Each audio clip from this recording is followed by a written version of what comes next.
चलो अगला question, question number C. At the AGM of Soya limited a matter was to be transacted. एक matter discuss करना था, ट्रांजेक्ट करना था, और जिसके लिए स्पेशल रेजोल्यूशन पास करना था। ठीक है। आउट ऑफ 40 मेंबर्स प्रेजेंट, 40 लोग थे जो मीटिंग में आके बैठे थे, प्रेजेंट थे मीटिंग में। 20 लोग ऐसे थे जिन्होंने वोट किया फेवर में, वो बोले हाँ ठीक है डन कर लो इस चीज को, 40 में से 20। 5 लोग ऐसे थे जिन्होंने वोट किया अगेंस्ट में, नहीं ये नहीं होना चाहिए, यानी क्लियरली वोट कर दिया उन्होंने। 5 वोट ऐसे थे जो कि इनवैलिड थे, यानी कि कुछ गलतियां कर दी होंगी, जो रूल्स आपको बताया गया था कि ऐसे वोटिंग आपको कर रहे हैं वैसा नहीं किया होगा। ठीक है। Remaining 10 members abstain from voting.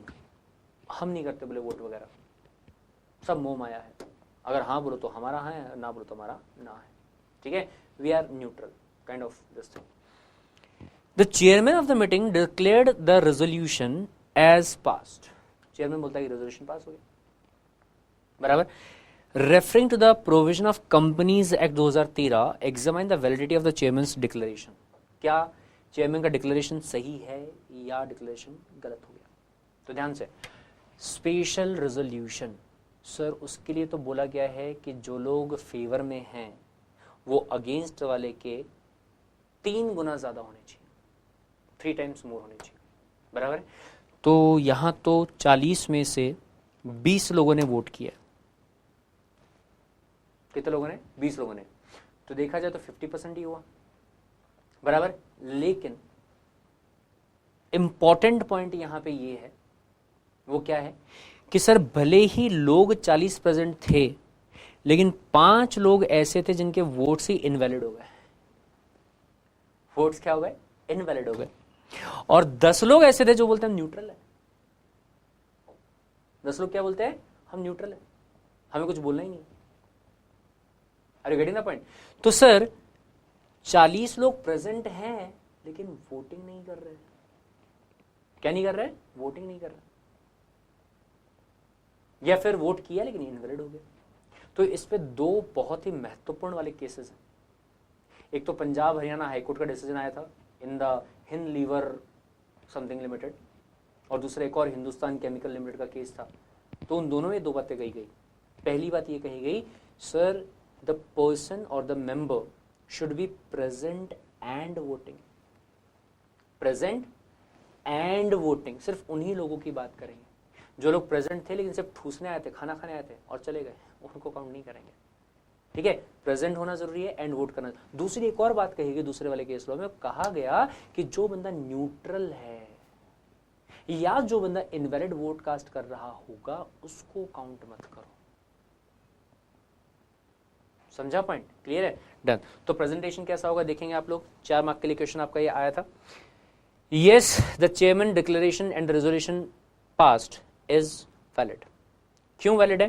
Because as per the provisions of companies act 2013 read with applicable rules only valid votes shall be counted for the purpose of resolution and the member abstain from voting and invalid vote और cancelled vote should be ignored.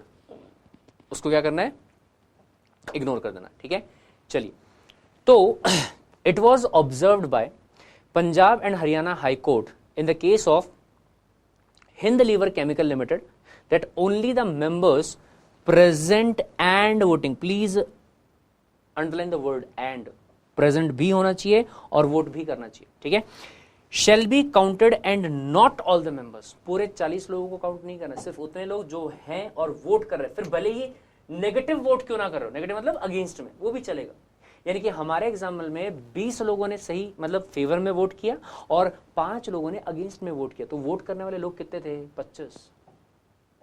यानी कि 25 लोगों में से 20 लोगों ने हाँ कर दिया, तो रिक्वेस्ट मेजोरिटी ने हाँ कर दिया। क्लियर है? चलिए, फिर उसके बाद देखो एक और केस आपको दिया गया। It was also contended in the case of Hindustan general electric corporation limited.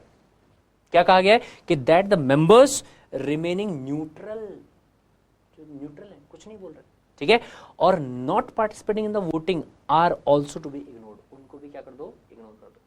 Clear है? कंक्लूड कैसे करेंगे वो देखेंगे आप एक बार. In the given case votes cast in favour of resolution are 3 times than votes casted against the resolution. Clear है? So the special resolution is passed. क्यों ऐसा? बिकॉज आउट ऑफ 25 वोट्स, 40 की बात नहीं करेंगे क्योंकि 40 में से 15 लोग, 5 इनवैलिड थे और 10 लोग क्या थे? न्यूट्रल थे, तो उनको काउंट नहीं करेंगे. 25 में से 20 वोट्स फेवर में थे, 5 वोट्स अगेंस्ट में थे. ठीक है, तो hence the resolution is passed. Resolution क्या हो गया आपका? पास हो गया. ठीक है, done. Let's move to the next question. Question number D. उसमें क्या है?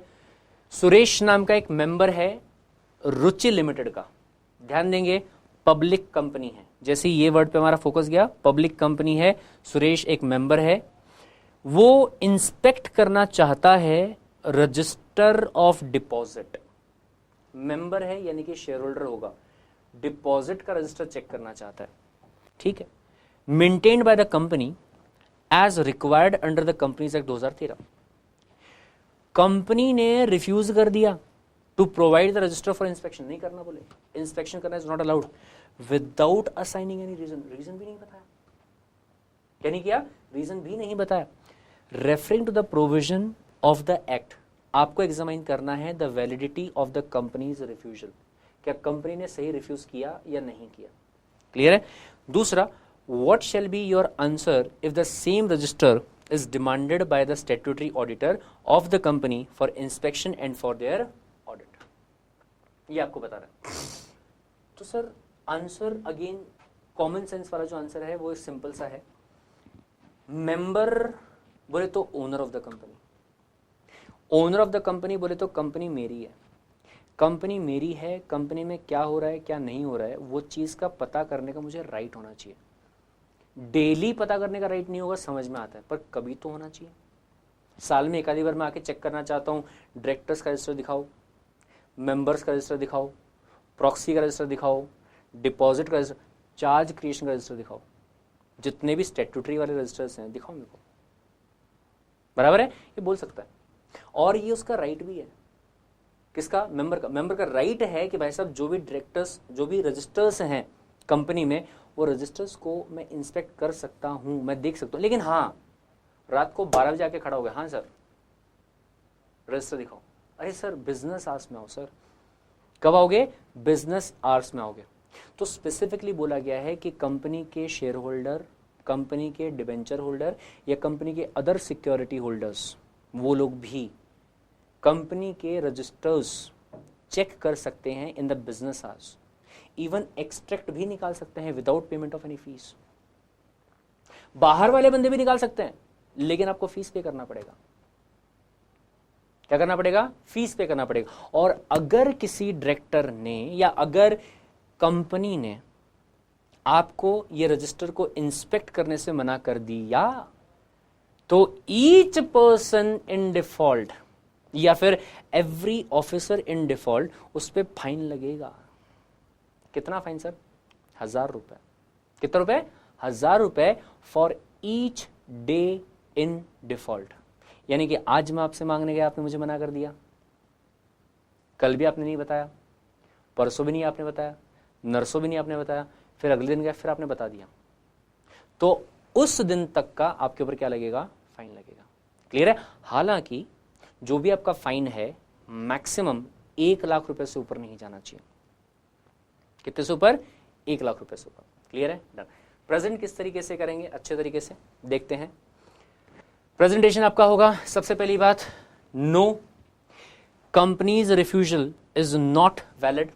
कंपनीज इसको थोड़ा अलग कर लेंगे, कंपनी एपोस्ट्रोफी एस. ठीक है?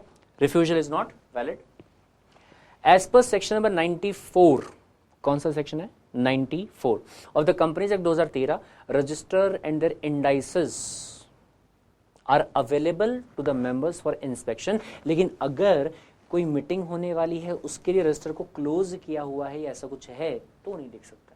उसके बाद वापस से जब खुल जाएगा सबके लिए तब आप आके देख सकते हो. ठीक है? चलिए, When they are closed, उस टाइम पे आप नहीं देख पाएंगे. Under the provision of this act and the copies of all the returns shall be open for the inspection by any member or debenture holder or other security holder or beneficial owner. वो भी कर सकता है. बराबर. आगे देखो क्या बोल रहा है. During business hours. कब करेगा? जिस टाइम पे बिजनेस आवर्स होंगे उसी टाइम पे आके करेगा. क्लियर है? Without payment of any fees. पैसा भी नहीं देने का कोई, ऐसे ही चेक करके जाओ, इंस्पेक्ट करके जाओ. ठीक है, ये ध्यान दीजिएगा.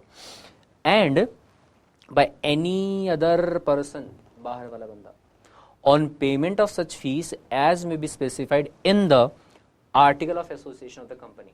सो बोले बाहर वाला बंदा लेके जाना चाहता है, वो भी इंस्पेक्शन कर सकता है, लेकिन फीस पे करनी पड़ सकती है. कितनी पे करनी पड़ेगी? आर्टिकल्स में लिखा होगा. लेकिन आर्टिकल में भी subject to maximum of 50 for each inspection. यानी कि 10 रुपए लेके इंस्पेक्शन करवाना चाहते हो चलेगा, मैक्सिमम 50 रुपए तक, उसके ऊपर आप सामने वाले से चार्ज नहीं कर सकते. ठीक है. Even such member can take extract of the register. Extract का मतलब क्या होता है? फोटो खींच के लेके चले जाओ. बराबर है. जेरोक्स निकालने की बात नहीं कर रहा है. निकालना चाहता है, खुद के पैसे लगा और लेके जाओ. बट आप चाहते हो कि हम आपको जेरोक्स करवा के दे, या आप हमसे सर्टिफाइड कॉपी चाहते हो, तो ऐसे केस में अगेन कंपनी आपसे पैसा चार्ज कर सकती है. कितना? आर्टिकल्स में लिखा होगा. बराबर है. और एक पेज का 10 रुपए से ज्यादा आप चार्ज नहीं करोगे, ये भी लिखा हुआ होगा. ठीक है. चलिए, without payment of any fees. फिर उसके बाद next point, if it is refused the company and every officer in default shall be liable for each such default and penalty will be 1000 for each day in default. जितने दिन ये default continue रहेगा उतने दिन का आपको 1000 रुपए का फाइन लगता रहेगा, but maximum of rupees 1 lakh. Rupees लगाना मत भूलिएगा. ठीक है, क्योंकि अगर आप यहां पे 1 लाख लिख रहे हैं तो 1 लाख शेयर्स भी हो सकता है, 1 लाख डॉलर भी हो सकता है. B proper. ठीक है. चलिए, और ऑडिट के बारे में आप क्या बताएंगे? सिंपल इसी तरीके से, इवन जो ऑडिटर है उसके पास में भी राइट है कि आपके जो भी बुक्स वगैरह रहेंगे उनको इंस्पेक्ट किया जा सकता है ऑडिट करने के लिए, फिर दूसरे पर्पस के लिए आपको अथॉरिटी दी है सेक्शन नंबर 143 ने. Section number 143 of the companies act 2013 के हिसाब से duties and rights of auditor जो हैं वो डिस्कस किए गए. ठीक है. डन. आगे बढ़ते हैं भाई. क्वेश्चन नंबर 3A का क्वेश्चन नंबर 1. ठीक है, 3 क्वेश्चन हमने डिस्कस कर लिए हैं. अगला क्वेश्चन है क्वेश्चन नंबर 3A का सब क्वेश्चन 1. नोवेल नाम का एक LLP है, limited liability partnership. Trademark and patent attorneys have been successfully running their business for last 5 years. 5 साल हो गए बिजनेस चलाते हुए. ठीक है. They have fixed assets. उनके पास में फिक्स एसेट्स हैं जो कि इंटेंजिबल वाले हैं, सॉफ्टवेयर वगैरह, worth of ₹75 lakhs in their balance sheet. बराबर. एडवाइस करना है as to whether their accounts are to be audited और नॉट. उनके जो अकाउंट्स है उनका ऑडिट होना जरूरी है या नहीं है, ये आपको उनको बताना है. क्लियर है. डन. तो LLP की बात की जाए तो sir limited liability partnership act 2008 लगेगा. बराबर है. और रूल्स की अगर बात की जाए तो LLP के रूल्स भी बने होंगे. सर बोले कंपनीज एक्ट 2013 में आया था, उसके रूल्स जो हैं 2014 के हैं. तो LLP 2008 में आया था, तो रूल्स कब के होंगे? 2009 के होंगे. ठीक है. तो ध्यान से सुनो, इंपॉर्टेंट पॉइंट. Rule number 24. कौन सा rule? Rule number 24 of LLP rules 2009 आपसे कहता है कि कोई भी LLP का ऑडिट करवाना कंपलसरी है. कब? 3 केसेस में. पहला केस, जब पार्टनर्स ने पहले से बोल दिया ऑडिट होगा मतलब होगा, चाहे हमारे पास में कोई कंट्रीब्यूशन हो या ना हो, चाहे हमारे पास में कोई एसेट्स हो या ना हो, चाहे हमारा कोई टर्नओवर हो या ना हो, हर साल ऑडिट होगा मतलब होगा, तो करना पड़ेगा. और या फिर अगर कंपनी का टर्नओवर 40 करोड़ या उससे ज्यादा का होता है तो 40 करोड़ या 40 lakhs, सॉरी 40 lakhs, ठीक है। 40 lakhs से ज्यादा का होता है तो करना पड़ेगा। और अगर आपके जो कंट्रीब्यूशन है, क्या है कंट्रीब्यूशन, अगर वो 25 lakhs से ज्यादा रहा तो, कितने ज्यादा रहा तो 25 लाख से ज्यादा रहा तो, ठीक है। तो ऐसे केस में आपको कंपनी का क्या, सॉरी एलएलपी का क्या करना पड़ेगा, ऑडिट करवाना पड़ेगा। क्लियर है, डन। तो प्रेजेंटेशन कैसा रहेगा देख लेंगे ध्यान से। Yes, the accounts of novel LLP are required to be audited. क्यों ऐसा, as it is provided in rule number 24 of LLP rules 2009 that audit of LLP is mandatory, करना ही पड़ेगा व्हेन पार्टनर्स ने डिसाइड कर लिया है to carry out the audit. Partners बोलते हैं कि हाँ हमें ऑडिट करवाना है। दूसरा, LLP has turnover of rupees 40 lakhs और मोर, और या फिर एलएलपी का जो कंट्रीब्यूशन है वो 25 लाख या उससे ज्यादा का है, ठीक है। चलिए, so in the given question Novel LLP has assets of 75 lakh rupees. कितने का है, 75 लाख रुपीज, ठीक है। एज्यूमिंग दैट, अब ये इंपॉर्टेंट पॉइंट है यहां पे, सर बोले अगर मैं यहां देखूं तो यहां वर्ड यूज किया गया है क्या, कॉन्ट्रीब्यूशन। कॉन्ट्रीब्यूशन होना चाहिए कितने का, 25 लाख रुपए का, लेकिन सर क्वेश्चन में तो सर एसेट वर्ड यूज किया गया है 75 लाख रुपीज के। अरे भाई साहब, जो पैसा कंट्रीब्यूट करोगे उसी से तो एसेट्स आएंगे ना, बराबर। तो हम मान के चल रहे हैं, एज्यूम कर रहे हैं। डायलेमा भी हो सकता है, डिप्लोमेटिक आंसर भी हो सकता है कि कोई और बंदा इसका कोई और आंसर प्रोवाइड करे, बट चूंकि हमारे लिए मेन पॉइंट था ये वाला कि आपको लॉ के प्रोविजंस पता है क्या, बराबर। तो अगर आपको ये वाली चीज पता है तो फिर यहां पे आप थोड़ा सा डिप्लोमेटिक हो सकते हो। क्लियर है, चलिए। तो एज्यूम कर रहे हैं that such assets represent contribution of partners of LLP and it is more than the prescribed limit, so आपको ऑडिट करवाना पड़ेगा। क्लियर है, तो presentation of answer also matters. हो सकता है कि ये वाली चीज कोई और बंदा किसी दूसरे तरीके से प्रेजेंट करे और आपने इस तरीके से प्रेजेंट किया, क्योंकि आपने यहां एक वर्ड यूज करके चले हैं कि हम ऐसा एज्यूम कर रहे हैं कि जो एसेट्स हैं उसमें कंट्रीब्यूशन का भी पार्ट है। क्लियर, चलिए आगे बढ़ते हैं। Next point, out of 9 directors, ध्यान से 9 डायरेक्टर्स हैं कौन सी कंपनी में, रूफटॉप लिमिटेड यानी कि पब्लिक कंपनी। 5 लोग ऐसे हैं जो कि इंडियन नेशनल्स के हैं, ठीक है। 3 लोग ऐसे हैं जो कि फॉरेन रेसिडेंट हैं और 1 person is person of Indian origin, ठीक है। अब आर्टिकल ऑफ कंपनी जो है उसमें स्टिपुलेट किया हुआ है कि quorum for the board meeting shall be 5 directors. कितने लोग होने चाहिए, 5 डायरेक्टर्स होने चाहिए, जिसमें से कम एक बंदा यानी कि एक director shall be a foreign resident, यानी कि 9 डायरेक्टर्स में से हर मीटिंग में कम से कम 5 डायरेक्टर्स आके बैठने चाहिए। दूसरा क्वेश्चन है ये क्वोरम से रिलेटेड इसी पेपर के अंदर, ठीक है। चलिए, referring to the provisions of the companies act 2013 examine the validity of above provision in the article. आपको ये पता करना है कि ये जो प्रोविजन दिया गया है आर्टिकल ऑफ एसोसिएशन में ये सही है या नहीं है। क्लियर है, ठीक है।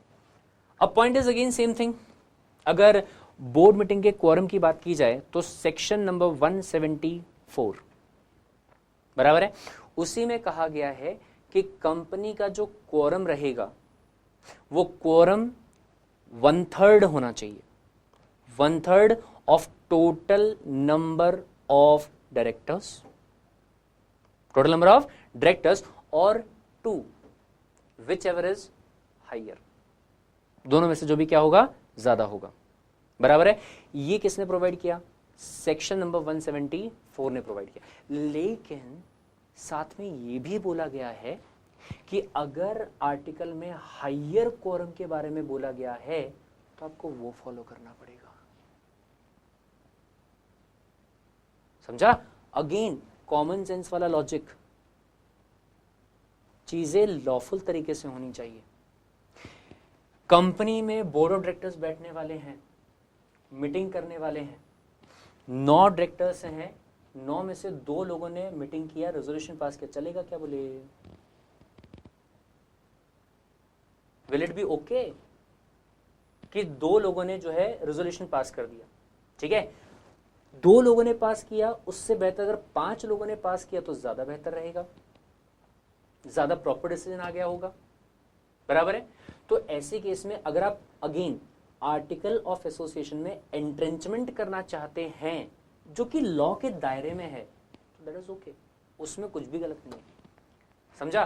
तो ये स्पेसिफिकली एक्ट में ही आपको दिया गया है कि नॉर्मली अगर आर्टिकल इज साइलेंट तो 1/3 और 2 विच एवर इज हाइयर, लेकिन अगर आर्टिकल में स्पेसिफिकली बोला गया है कि 5 होना तो 5 होना, तो कितने रहेंगे, 5 ही रहेंगे। पॉइंट समझा, डन। चलिए प्रेजेंट किस तरीके से करेंगे वो देख लेंगे आप एक बार। Provisions of AOA of company is valid, why that so, because as per section number 174 of the companies act 2013 quorum के बारे में पूरा बता देने का कि quorum for a board meeting is 1/3 of total number of directors और total strength as the case may be, और 2 whichever is higher. However it is also provided that article may provide for higher quorum, समझा, and it will not be unlawful to provide entrenchment in the article of association। lawful ही है ना भाई, गलत काम थोड़ी कर रहे हैं। अगर रिक्वायरमेंट 2 से कम कर दी होती, बराबर, यानी कि एक ही बंदा डिसाइड कर रहा, आर्टिकल में लिखा हुआ है एक ही बंदा डिसाइड कर सकता है, दैट इज नॉट गुड। बढ़ा रहे हैं, दैट इज गुड, ठीक है। चलिए कंक्लूजन कैसे करेंगे, hence the provision of article of association of rooftop limited is valid, ये क्या रहेगा, वैलिड रहेगा, ठीक है, done. Next question, question number 3 of main question 3A।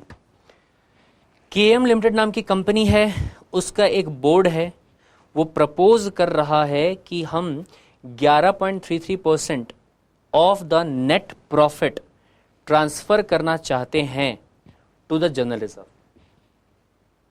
KM limited एक कंपनी है, उसका बोर्ड है, वो ये प्रपोज करता है शेयर होल्डर्स को कि जो भी इस साल का हमारा प्रॉफिट आया है प्रॉफिट जितना भी आया होगा उसका 11.33% हम जर्नल रिजर्व में डालना चाहते हैं। कहां डालना चाहते हैं, जर्नल रिजर्व में डालना चाहते हैं, ठीक है। चलिए अब आपको ये बताना है कि क्या जो ये प्रोविजन है, ये प्रोविजन सही है क्या, क्या बोर्ड इससे आगे बढ़ सकता है, यानी कि ये प्रपोजल को लेके चल सकता है क्या। क्लियर, ये क्वेश्चन आपसे पूछा गया, ठीक है। तो सर अगर मैं क्वेश्चन की बात करूं तो डिविजिबल प्रॉफिट वगैरह जो होता है, जिसको आप डिस्ट्रीब्यूट करने वाले हैं, डिविडेंड वगैरह जो है, वो वाले चैप्टर से रिलेटेड है। और अगर वो चैप्टर से रिलेटेड है तो सेक्शंस की अगर मैं बात करूं तो मेरे ख्याल से सेक्शन नंबर 123 है ना, 123 वही उसको कवर करता है, ठीक है। तो सेक्शन नंबर 123 में एक स्पेसिफिक सेंटेंस वहां दिया गया है और कहा गया है कि company can transfer any percentage और any amount to the general reserve, जितना आर्टिकल्स में प्रोवाइडेड हो मैक्सिमम, ठीक है। यानी कि आर्टिकल्स में लिखा हुआ होगा, अगर नहीं लिखा हुआ है तो भी आप ट्रांसफर कर सकते हैं, रेजोल्यूशन पास करना पड़ेगा। कौन सा रेजोल्यूशन, स्पेशल रेजोल्यूशन। पॉइंट समझा। तो सर यहां तो आप 11.33 की बात कर रहे हो, अगर कंपनी के शेयर होल्डर्स एग्री कर जाएं और अगर जेन्युइन चीज हो तो ऐसे केस में रेजोल्यूशन पास करके आप 100% प्रॉफिट भी ट्रांसफर कर सकते हो जनरल रिजर्व में, कोई दिक्कत वाली बात नहीं है, लेकिन रेजोल्यूशन आपको पास करना पड़ेगा। सर कौन सा, ऑर्डिनरी वाला कि स्पेशल वाला। मान लो कि आपको नहीं पता, मान लो कि आपको नहीं पता कि कौन सा रेजोल्यूशन आपको पास करना पड़ेगा, तो प्रेजेंटेशन आपका किस तरीके से रहेगा देखेंगे ध्यान से। क्लियर है। चलिए सबसे पहला point, yes the board of KM limited can go ahead with the proposal. आप ऐसा कंपनी में प्रपोज कर सकते हैं कंपनी की एजीएम के लिए, ठीक है। क्या रहेगा, as provided in the proviso to subsection 1 of section 123। कहां दिया गया, सेक्शन 123 का सबसेक्शन 1, उसमें पॉइंट ए और पॉइंट बी है, फिर नीचे में आपको प्रोविजो दिया गया। तो याद रहेगा क्या सर, नहीं रहेगा, कोई बात नहीं, सेक्शन 123 याद रखना उतना काफी रहेगा। जिनको याद नहीं रहेगा मैं सिर्फ उनको बोल रहा हूं, नॉट एवरीवन, ठीक है, डन। क्या कहा गया है, कंपनी में ट्रांसफर परसेंटेज एनी परसेंटेज, कितना भी ट्रांसफर कर सकते हो, कोई टेंशन वाली बात नहीं है, ठीक है।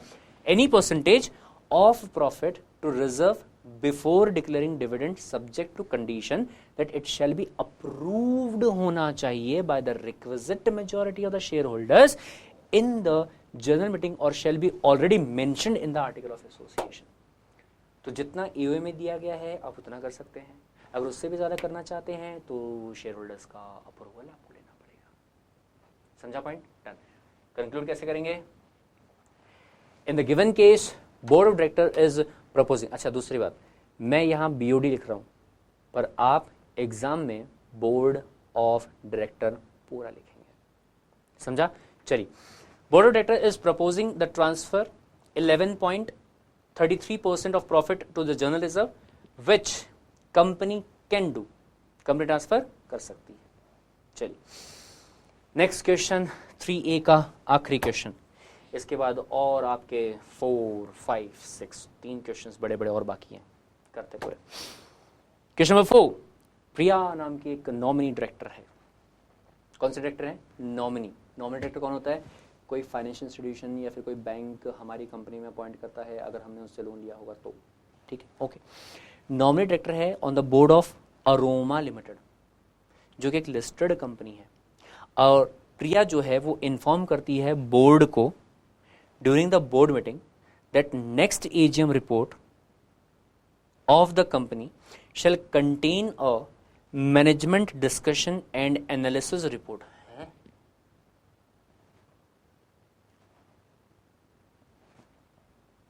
कौन सा report? Management discussion and analysis report. Sir companies act में तो हमने ये कभी नहीं पढ़ा, नेवर। ऐसे क्वेश्चन भी आ सकते हैं। अब ये वाले क्वेश्चन को सॉल्व करने के लिए आपको कॉमन सेंस यूज करना पड़ेगा, और यही वाले क्वेश्चन में आप बिना पढ़े भी अच्छे मार्क्स लेके आ सकते हैं, बराबर।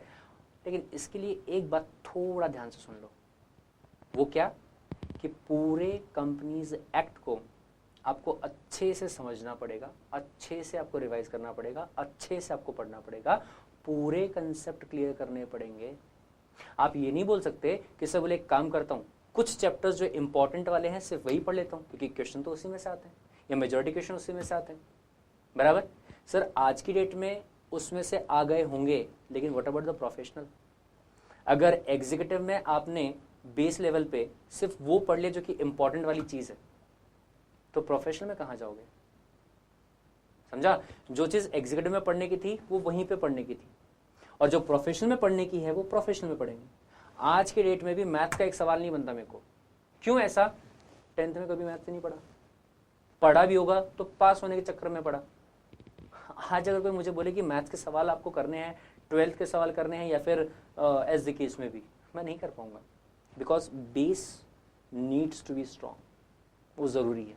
क्लियर है? चलिए, तो मैनेजमेंट डिस्कशन, कंपनी का जो मैनेजमेंट है उसका साल भर डिस्कशन हुआ होगा, और एनालिसिस रिपोर्ट, मैनेजमेंट ने कुछ चीजों को एनालाइज किया होगा, ठीक है।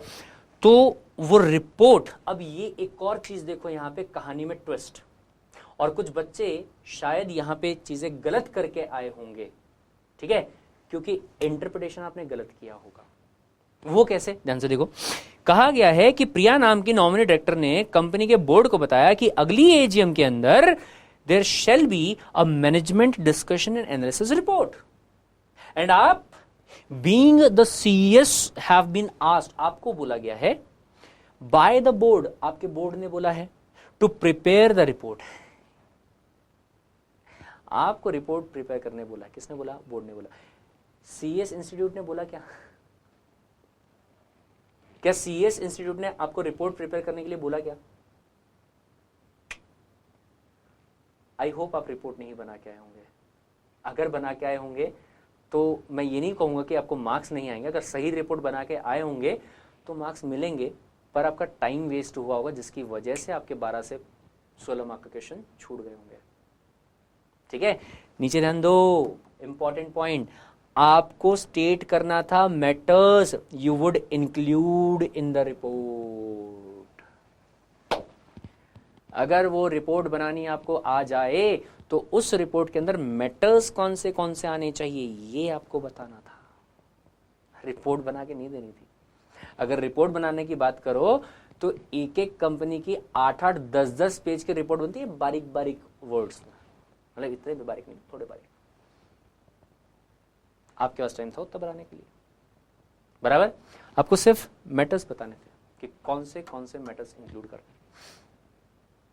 ठीक है, चलिए क्या रहेगा आंसर, ध्यान से।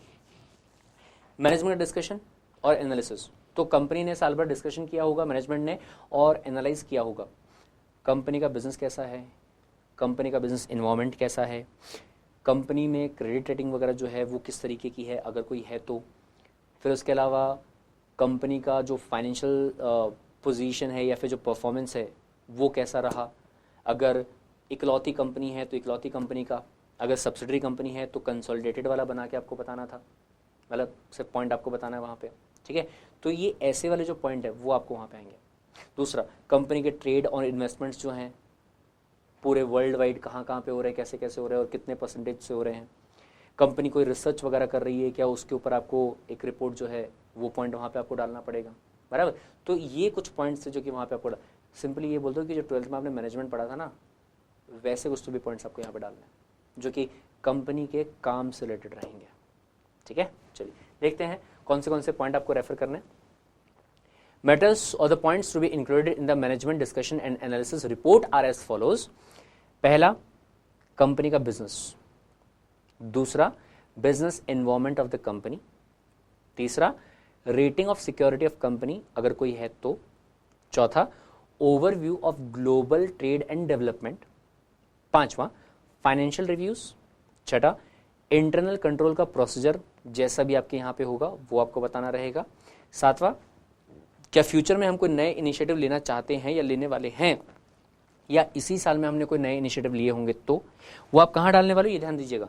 एजीएम की रिपोर्ट में आपको ये रिपोर्ट देनी है, ठीक है, ताकि शेयर होल्डर्स को पता चले कि कंपनी में क्या चल रहा है क्या नहीं चल रहा है। ठीक है, चलिए कॉशनरी स्टेटमेंट, फिर analysis of consolidated and stand alone financial condition and result of operations, company ने क्या काम किए, कैसे काम किए, मिल के कैसे काम किए, सब्सिडरी कंपनी का कितना क्या था, सब चीज़ें कंसोलिडेटेड भी आपको बना के देना है और स्टैंड अलोन भी बना के देना है।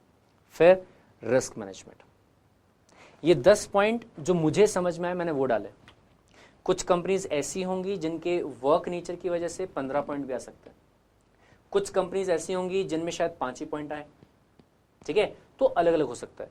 एक प्रॉपर प्रेजेंटेशन करने के हिसाब से 10 पॉइंट्स मेंशन करने थे तो वो आपके सामने प्रेजेंट कर दिए। ठीक है, तो आपको पूरी रिपोर्ट वहां बना के नहीं आनी थी, आपको सिर्फ और सिर्फ ये जो पॉइंट्स हैं वो वहां पे लिख के आने थे। Clear, done.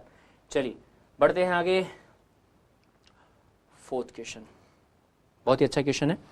चौथे क्वेश्चन का ए, कंपनी है जिसका नाम है रिया टेक्नोलॉजीज लिमिटेड। क्या नाम है? Riya technologies limited. It was incorporated 10 years back, 10 साल पहले इनकॉर्पोरेट हो गई थी। ये क्वेश्चन पे प्लीज बहुत ज्यादा फोकस कीजिएगा, बहुत इंपॉर्टेंट क्वेश्चन। ठीक है, 10 years back the board of directors now want to change its name to Riya system limited. आपसे सीएस डिपार्टमेंट कह रहा है, यानी कि इंस्टीट्यूट जो सॉरी वो कह रहा है आपको एक नोटिस ड्राफ्ट करना है और एक एक्सपर्टी स्टेटमेंट ड्राफ्ट करनी है for calling an EGM of the company for change its name assuming relevant data। Notice भी आपने ड्राफ्ट नहीं किया होगा सर, एग्जीक्यूटिव चल रहा है। एग्जीक्यूटिव में प्रोफेशनल वाले सवाल आपने पूछ लिए, मैं आपको पहले ही बता चुका हूँ कंपटीशन बहुत टफ है। पहले वाली बात नहीं रही कि कोई भी बंदा आ जाएगा, थोड़ा बहुत पढ़ लेगा, क्वेश्चंस इजी वाले दे देंगे और पास होकर सीएस बन जाएगा। पॉइंट अभी ऐसा है कि जितने सारे लोग हैं उनमें से छान छान के, चुन चुन के हमें क्वालिटी वाले सीएस निकालने हैं जो पढ़ाई को अच्छे तरीके से लेके चले और जो सीएस को अपना करियर समझ के चले। वो वाले लोग नहीं चाहिए जो एमबीए करने का सोच रहे थे लेकिन सीएस में आ गए, या सीएस में अगर पास नहीं हो तो एमबीए करने चले जाएंगे, वो नहीं चाहिए। ठीक है, डायरेक्टली तो ऐसा नहीं बोला जा रहा है, पर इनडायरेक्टली मतलब वही है। Is this point clear? Done. तो नोटिस आपको ड्राफ्ट करना है।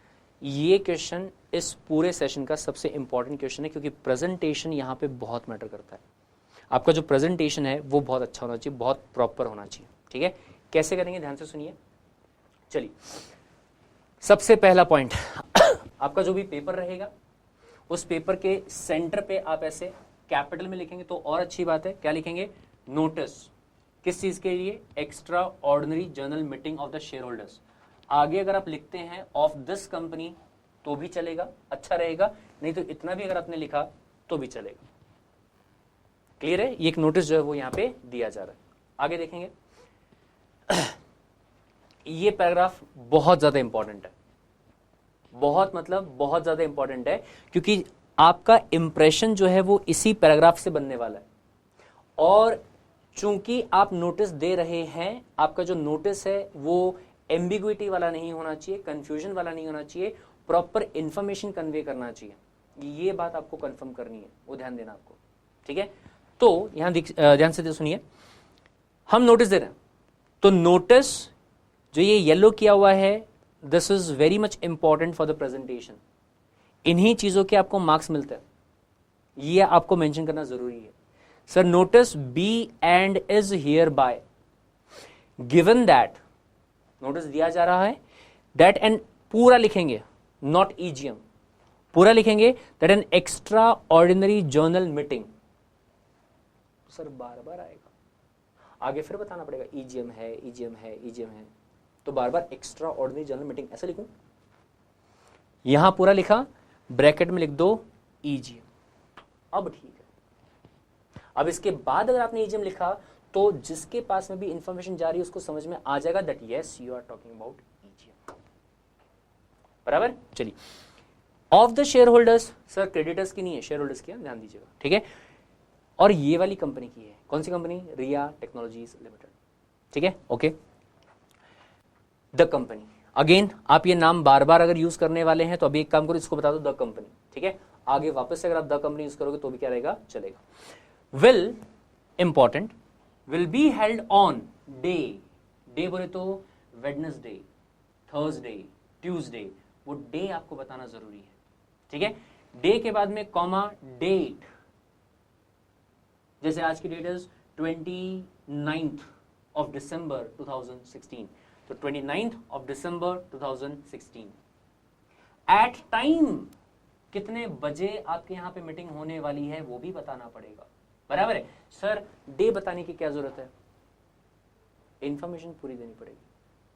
बराबर है? सर तारीख की बात की जाए तो हो सकता है कि आपने डेट यहां पे लिख दिया 21, लेकिन सामने वाला सोच रहा हो जनवरी की बात कर रहे हैं, दिसंबर की बात नहीं कर रहे हैं, या ऐसा कुछ हो गया तो क्लियर है? चलिए, तो day, date, year, at time, time पूरा प्रॉपर बताना है, इतने बजे, एट द रजिस्टर्ड ऑफिस, पूरा एड्रेस। एग्जाम में कैसे बताएंगे? एग्जाम में एज्यूम करके आपको डेटा डालने बोला है, पर अगर नहीं भी डाला वहां पे तो भी चलेगा, यहां पे डैश कर दो और registered office, address of registered office वहां पे लिख दो। ठीक है, of company to transact the following business. ठीक है, following business as special business. Sir जो बिजनेस हम ट्रांजैक्ट करने वाले, कौन सा बिजनेस है? नाम चेंज करना है। सर कंपनी का नाम चेंज करना कोई आम काम नहीं है, और वैसे भी अगर ऑर्डिनरी बिजनेस की बात की जाए तो 4 है सिर्फ, जो कि ईजीएम में डिस्कस होते हैं। उसके अलावा ईजीएम आप जिसके लिए भी बुला रहे होंगे उसके लिए क्या करना पड़ता? स्पेशल बिजनेस रहेगा वो। समझा? डन। चलिए, next point is item number 1। अब ये ध्यान दो, ये वाले क्वेश्चन में आपसे एक ही काम करने कहा गया, क्या? कि कंपनी का नाम चेंज करना। हो सकता है कि ईजीएम बुलाने के पर्पस एक से ज्यादा हो, रेजोल्यूशन जो आपको पास करना है वो एक से ज्यादा हो, तो आइटम 1, आइटम 2, आइटम 3, आइटम 4 कुछ भी आ सकता है। क्लियर है? चलिए आगे देखेंगे, approval for the name change of the company. Item 1 का नाम क्या है? हमें नाम चेंज करने के लिए अप्रूवल लेना है, किसका? शेयर होल्डर्स का। ठीक है, नेक्स्ट इज, ये पॉइंट अगेन थोड़ा ध्यान से देखेंगे, एक वर्ड अगर आपने लिख दिया एक्स्ट्रा का तो क्या फर्क पड़ेगा, और नहीं लिखा तो क्या फर्क पड़ेगा, ठीक है। हमने कहा, यानी कि नोटिस में हम कह रहे हैं किसको, शेयर होल्डर्स को, कि सर देखिए आपको करना क्या है, यू हैव टू कंसिडर करना है, एंड इफ थॉट फिट, अगर आप लोगों को सही लगा, अगर सब लोगों को सही लगा, if thought fit to pass the following resolution with और विदाउट मॉडिफिकेशन, हो सकता है कि जो पॉइंट हम नीचे लिखने वाले हैं, जो रेजोल्यूशन नीचे लिखने वाले हैं, वो सबको एग्री ना हो, तो ऐसे केस में हम चेंज भी कर देंगे, मॉडिफिकेशन भी हो सकता है, वो बात की बात है, बराबर है। विद और without modification if any as special resolution. कौन सा रेजोल्यूशन, स्पेशल। एक पॉइंट इंपॉर्टेंट सुन लो भाई, अगर आप नोटिस किसी को भेज रहे हैं ईजीएम में बैठने के लिए, और अगर उसमें आप स्पेशल रेजोल्यूशन पास करवाने वाले हैं, तो ड्राफ्ट स्पेशल रेजोल्यूशन नोटिस में आपको देना पड़ेगा। यानी कि नॉर्मली आप ये नहीं बोल सकते, सर बोले हम कंपनी में मीटिंग बुलाने वाले हैं, मीटिंग में नेम चेंज के लिए रेजोल्यूशन पास करना है, आ जाओ। इतना सफिशिएंट नहीं होगा, आपको प्रॉपर एक रेजोल्यूशन ड्राफ्ट करना पड़ेगा यहीं पे, and that will be called as a draft resolution, not final resolution. वो करना पड़ेगा, समझा। चलिए, तो फिर नीचे में ये है आपका resolution, and this is a draft resolution, ठीक है। यहां पे भी इंपॉर्टेंट पॉइंट कुछ जिसपे कि आपको मार्क्स मिलने वाले हैं। सबसे पहला पॉइंट, कैपिटल में आपको लिखना है रिजॉल्व्ड दैट, यानी कि मीटिंग जब हो चुकी होगी तब बताएंगे मिनट्स में रिजॉल्व्ड हो चुका है, पर अभी हम ड्राफ्ट भेज रहे हैं। ऊपर हमने मेंशन कर दिया कि नीचे वाले रेजोल्यूशन को हम आपसे पास करवाना चाहते हैं, अगर आपको अच्छा लगा तो प्लीज आप कंसिडर कर लो ये वाले रेजोल्यूशन को, और अगर thought fit we will approve it by way of special resolution, ठीक है। तो मैंने ड्राफ्ट बनाया, ड्राफ्ट बना के आपको भेज दिया, ठीक है। तो क्या रहेगा, resolve that in accordance with the provision of applicable law. कौन सा law, applicable law. Sir companies act ना, हाँ शायद कंपनीज एक्ट, लेकिन कोई और भी हो सकता है इसके अलावा। कंपनीज एक्ट तो रहेगा ही रहेगा, लेकिन उसके अलावा कोई और एक्ट भी हो सकता है, बराबर। अब पॉइंट इज कि मैंने मीटिंग बुलाई और मीटिंग में मैंने स्पेशल रेजोल्यूशन पास करवा लिया, लेकिन वहां एप्लीकेबल लॉज नहीं लिखा हुआ था, सिर्फ कंपनीज एक्ट लिखा हुआ था, और बाद में पता चला कि इस ट्रांजैक्शन पे कोई और लॉ भी एप्लीकेबल होता है, एनी ट्रांजैक्शन, बराबर है। तो अगर ऐसा होता तो क्या मैं वापस से रेजोल्यूशन पास करवाऊं, गलत हो जाएगा, ठीक है। इसीलिए मेंशन कर दिया with the provisions of applicable law including section number 13 of companies act. ये कंफर्म है सर, ये तो कंफर्म है कि अगर नाम चेंज आप करना चाहते हैं, ऑब्जेक्ट क्लॉज अगर आप चेंज करना चाहते हैं एमओए का, तो सेक्शन 13 जो है वो आपको फॉलो करना पड़ेगा, बराबर। तो वो तो मैंने लिख दिया, बट उसके अलावा जिन चीजों का मुझे कंफर्मेशन नहीं है उसके लिए मैंने एप्लीकेबल लॉज लिख दिया। प्रैक्टिकल लाइफ में भी ये करते लोग, ठीक है। चलिए आगे सुनो, and the rules made thereunder. कौन से रूल्स होंगे सर, बहुत सारे होंगे, ठीक है। चलिए, एंड अमेंडेड रूल्स बनाए होंगे, एक्ट बना होगा, एप्लीकेबल लॉज आए होंगे, या फिर अमेंडमेंट हुआ होगा। सर एक एक अमेंडमेंट का नॉलेज थोड़ी होगा मेरे को आज की डेट में कि क्या क्या अमेंडमेंट हुए होंगे।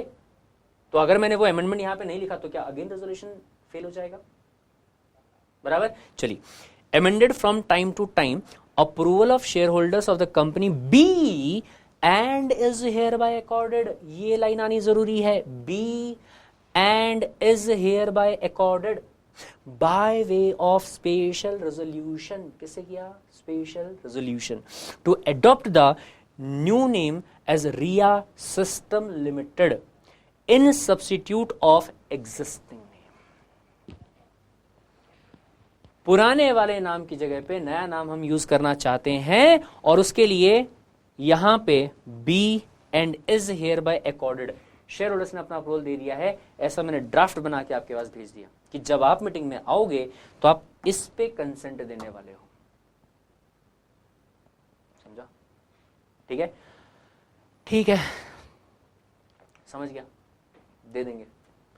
लेकिन एक और छोटा सा पॉइंट, सब बोले ये भी तो हो सकता है कि जब कंपनी ने रेजोल्यूशन पास कर दिया, शेयर होल्डर्स ने हाँ बोल दिया, कौन से काम के लिए हाँ बोला? नाम को चेंज करने के लिए, बराबर। लेकिन सर ये नाम चेंज करने के लिए ऐसा भी तो हो सकता है कि कोई और अप्रूवल लेना पड़े सेंट्रल गवर्नमेंट से या फिर किसी और से, कोई भी ट्रांजेक्शन के लिए, किसी भी ट्रांजेक्शन के लिए। तो क्या सर उसके लिए मैं वापस से रेजोल्यूशन पास करूंगा, वापस से मीटिंग बुला के? Answer is no. या सर ऐसा भी हो सकता है कि कल को जाके कोई और एक्ट एप्लीकेबल हो जाए, यानी कि आज आपने रेजोल्यूशन पास किया लेकिन जब तक हमारा काम होता उसके पहले कोई और एक्ट आ गया, तो क्या मैं वापस से रेजोल्यूशन पास करूं, वापस से ईजीएम बुलाऊं क्या? ये क्वेश्चन आपके दिमाग पे आ सकता है। क्लियर है? तो इसी रेजोल्यूशन का एक और फर्दर पार्ट, ठीक है, उसमें क्या लिखेंगे? ध्यान से देखिए, लिखेंगे रिजॉल्व्ड फर्दर दैट। पहले वाले में आपने लिखा था रिजॉल्व्ड दैट, अभी क्या लिखेंगे? Resolved further that for the purpose of giving effect to this resolution. जो अभी आपने ऊपर देखा, उस रेजोल्यूशन को इफेक्ट में लाने के लिए board of the company be and is hereby authorise to take all such steps and actions and give such directions as it may in its absolute discretion deem necessary। Sir आज अभी आपकी meeting है, इसमें हम आपसे resolution pass करवा रहे हैं कि नाम चेंज करना है। आपने नाम चेंज करने के लिए हाँ कर दिया, लेकिन कल को जाके बोर्ड को इस पर्पस के लिए कोई और काम अगर करना पड़ता है तो आप उसके लिए भी हाँ बोल रहे हैं, ये भी बोल दो, वरना वापस से मीटिंग बुलानी पड़ेगी, वापस से रेजोल्यूशन पास करना पड़ेगा। वो नहीं होना चाहिए, ठीक है। तो ड्राफ्ट करते टाइम पे ये सब पॉइंट को आपको ध्यान देना पड़ेगा, ठीक है। And actions absolute discussion deem necessary and to settle any question that may arise in this regard. अगर इससे रिलेटेड कोई भी क्वेश्चन आता है जिसके लिए अगेन अगर प्रोविजन बोलता है कि शेयर होल्डर्स का अप्रूवल लो, सर ले लिया, सर पहले ही ले लिया, पहले ही अप्रूवल हम ले चुके हैं, ऐसा आपको दिखना चाहिए, ठीक है। Without being required to seek any further consent और approval of the shareholders. Sir बार बार मीटिंग नहीं बुलानी है, बार बार टाइम वेस्ट आपको नहीं करना है, ठीक है। ऑफ द कंपनी और otherwise to the end and intent that the shareholders of the company shall be deemed to have given their approval thereto expressly by the authority of this resolution. समझा? ये resolution किस चीज के लिए? ताकि वापस से members की मीटिंग ना बुलानी पड़े। ध्यान देंगे, ये पहले वाली रेजोल्यूशन का फर्दरेंस है, रिजॉल्व्ड फर्दर दैट। दूसरा काम, कंपनी का नाम चेंज करवाना है, आरओसी के पास में आईएनसी 1 फाइल करना पड़ेगा। क्या फाइल करना पड़ेगा? आईएनसी 1। कंपनी को रिप्रेजेंट करते हैं डायरेक्टर्स, आरओसी के पास में फाइलिंग करने जाना है, कौन जाएगा? डायरेक्टर जाएगा। सर कंपनी में 10 डायरेक्टर्स हैं, कौन सा डायरेक्टर जाएगा? या कंपनी में डायरेक्टर्स भी हैं और कंपनी में सीएस भी है, कौन जाएगा? या कंपनी में डायरेक्टर भी हैं, सीएस भी है, एमडी भी है, सीईओ भी है, कौन जाएगा? इसका भी रेजोल्यूशन पास कर दो। क्यों ऐसा? क्योंकि मेंबर्स बताएंगे कि कौन बंदा जाके वहां पे इस चीज को करेगा। मतलब नॉर्मली अगर प्रैक्टिकल लाइफ की बात करूं तो डिसाइड करेंगे directors, but approval of share holders is compulsory, ठीक है। तो अगेन रिजॉल्व्ड फर्दर दैट कि किसी एक बंदे को अथॉरिटी दी जाती है on behalf of directors. Clear है? देखो कैसे। चलिए नेक्स्ट पॉइंट, रिजॉल्व्ड फर्दर आना चाहिए, सॉरी यहाँ पे resolved further that dash dash dash, नाम आपका सीईओ या फिर सीएस या फिर एमडी और director. Again be and is hereby, important है, authorized to do all such acts, matters, deeds, things necessary or desirable in connection with or incidental to give effect to the above resolution, including filing of necessary forms with ROC Mumbai या फिर दिल्ली है तो दिल्ली, ठीक है। Question में अगर आप इसको डैश भी करके आ जाएंगे तो भी चल जाएगा।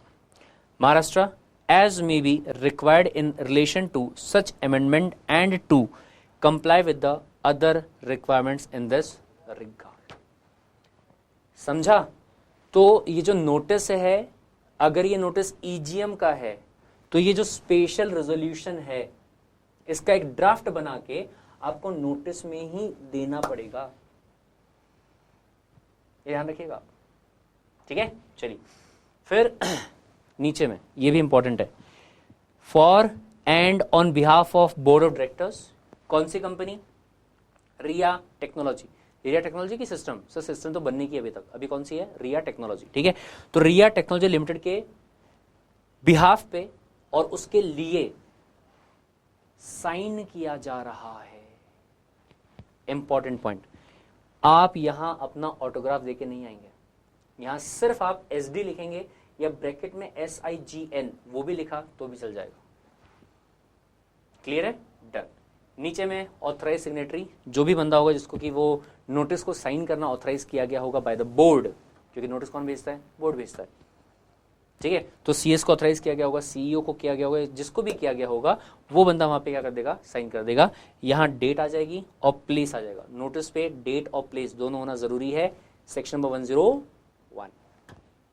क्लियर? डन। मजा आ रहा है? ठीक है, तो जो भी है यही है, इसे ही आप कहते हैं कंपनी सेक्रेटरी का कोर्स और CS एग्जीक्यूटिव का पेपर। थोड़ा सा भारी है पर जो भी है यही है। आगे बढ़ते हैं, अभी क्वेश्चन खत्म नहीं हुआ है, अभी इसमें आपको एक्सप्लेनेटरी स्टेटमेंट भी बना के आना है। क्या बना के आना है? Explanatory statement. सेक्शन नंबर 102 क्या कहता था?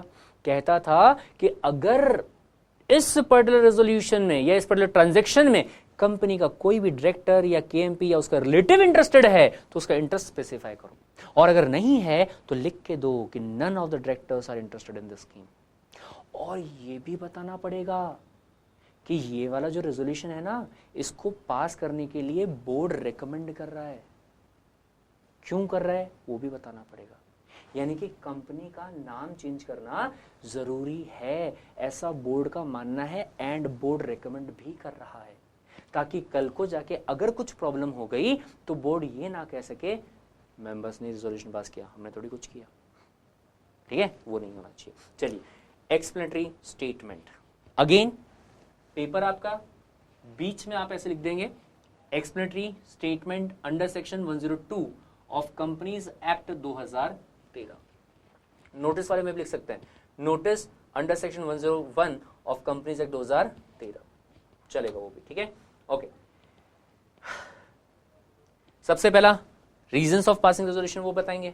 सर एग्जाम में कहां से बताऊं सर? 4 मार्क का आपने क्वेश्चन दिया, उसमें मैं रीजंस भी साइड करूं बना के अपने मन से, तो नॉर्मली आप ये भी अगर लिख के आ जाए तो भी चलेगा। ठीक है, लेकिन दूसरी जो लाइन है वो कंपलसरी है। क्या? नन ऑफ द डायरेक्टर्स और KMP and their relatives are in any way concern और इंटरेस्ट इन द रेजोल्यूशन। हमारा कोई इंटरेस्ट नहीं इसमें, ये बताना पड़ेगा। ठीक है, the relevant document are available for inspection, ये भी बताना पड़ेगा। हमारा इंटरेस्ट नहीं है, अगर डाउट है एक काम करो, डॉक्यूमेंट्स है यहाँ पे आके आप चेक कर सकते हो कभी भी। ठीक है, by the members during the working hours, बोले तो business hours, eight the registered office of the company. ये आपके इसमें अवेलेबल रहेंगे, जब आप चाहें तब आप आके उसको चेक कर सकते हैं। ठीक है, डन। अगला लाइन जो मैंने आपको बताया था कि डायरेक्टर्स जो है वो रिकमेंड करते हैं क्या? The aforesaid resolution for the approval by members as special resolution, pass होना चाहिए बोले। फिर वापस से place for and on behalf the board Riya technologies limited, नीचे में साइंड, फिर ऑथराइज्ड सिग्नेटरी, सिग्नेचर वगैरह जो वो आप वहां पे कर देंगे। ठीक है, लेकिन एग्जाम में आप SD ही लिख के आएंगे, प्रोफेशनलिज्म दिखाई देता है। ठीक है, चलिए, तो ये था आपका एक क्वेश्चन, क्वेश्चन नंबर 4। अगला क्वेश्चन, क्वेश्चन नंबर 4B। बरखा लिमिटेड नाम की कंपनी है, 4 डायरेक्टर हैं उसके बोर्ड पे। बोर्ड मीटिंग हो रही है which was attended by 2 directors only, where Rekha was appointed as an additional director.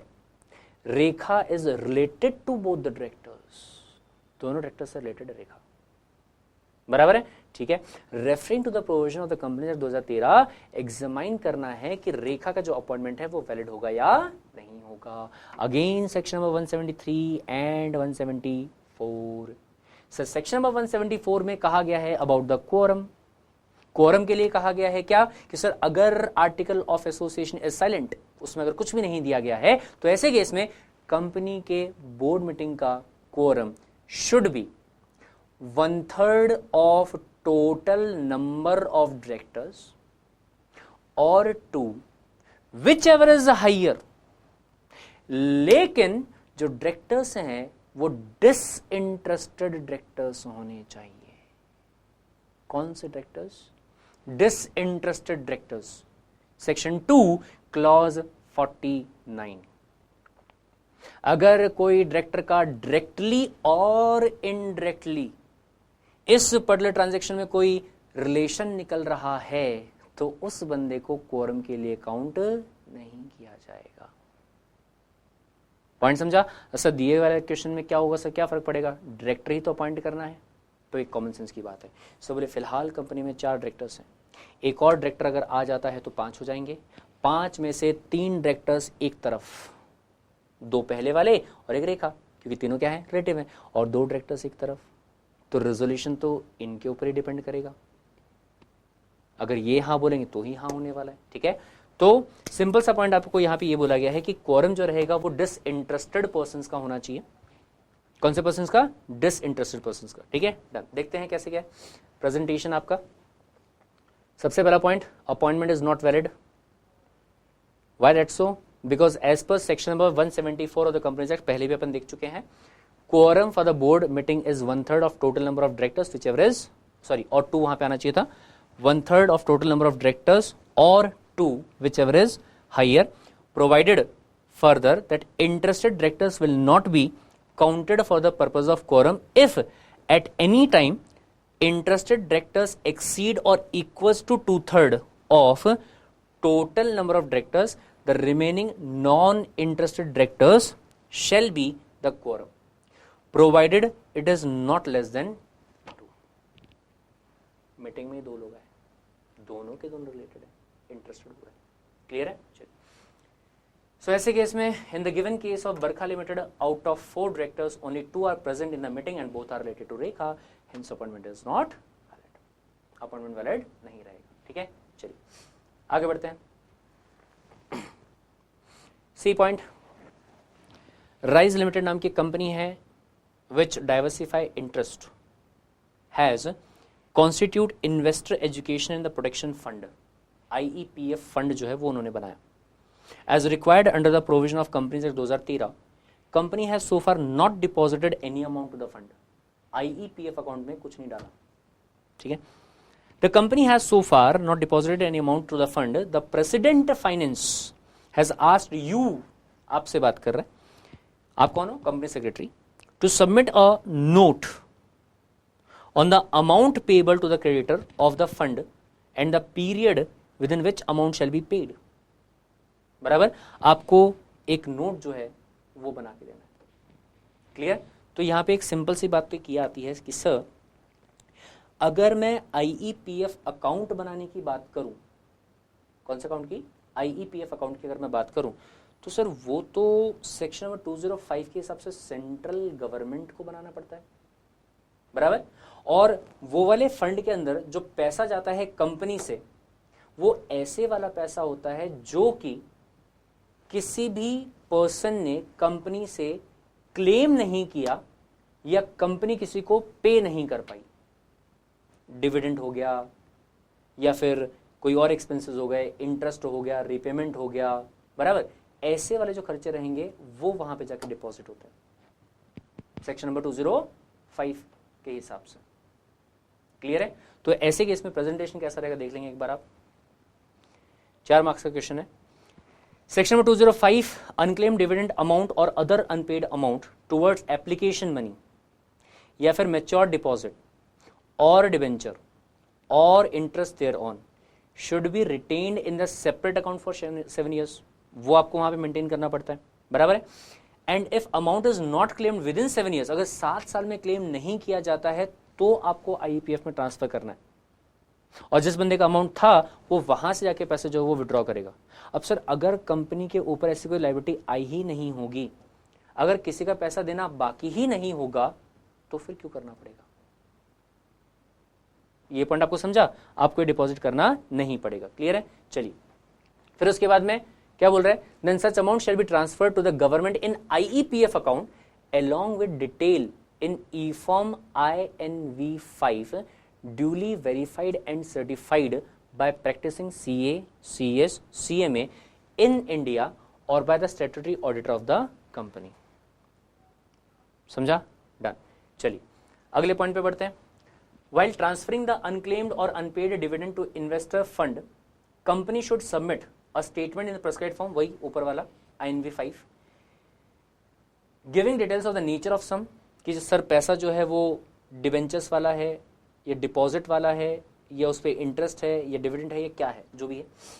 Details of nature of sum, name and the last known address of the person जिसको कि वो पैसा मिलना चाहिए था, एंड नेचर ऑफ क्लेम, ये आपको वहां पे बताना पड़ेगा। ठीक है? Okay. So however in the question no such non payment is given, hence there is no liability of company towards IEPF account। ठीक है सर, IEPF अकाउंट में हम वो पैसा डालते हैं जो कि इन्वेस्टर को एजुकेट करने के लिए, ठीक है, या प्रोटेक्शन प्रोवाइड करने के लिए दिया जाता है, और वो सेबी के हिसाब से गवर्नमेंट बनाएगी, हम क्यों बनाएंगे? Clear this point? डन। चलिए आगे बढ़ेंगे।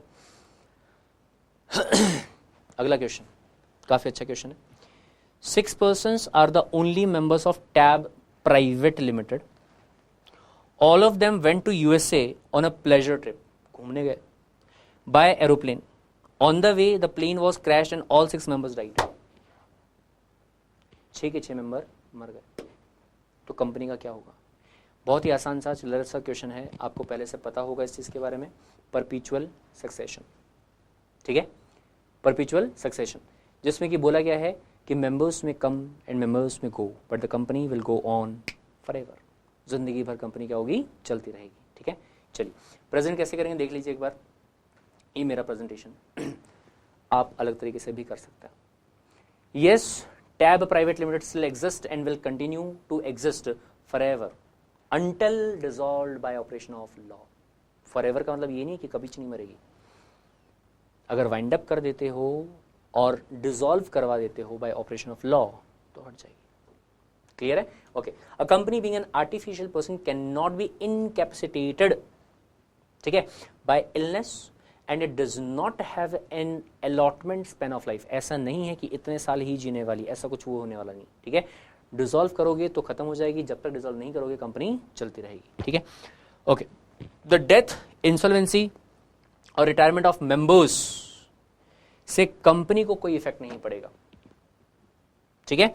Because of features of परपीचुअल succession, जिसका मतलब होता है कंटिन्यूड एग्जिस्टेंस। कंपनी जो है वो चलती रहेगी हमेशा हमेशा के लिए। ठीक है? ओके। मेंबर्स में come and go but the company can go on forever.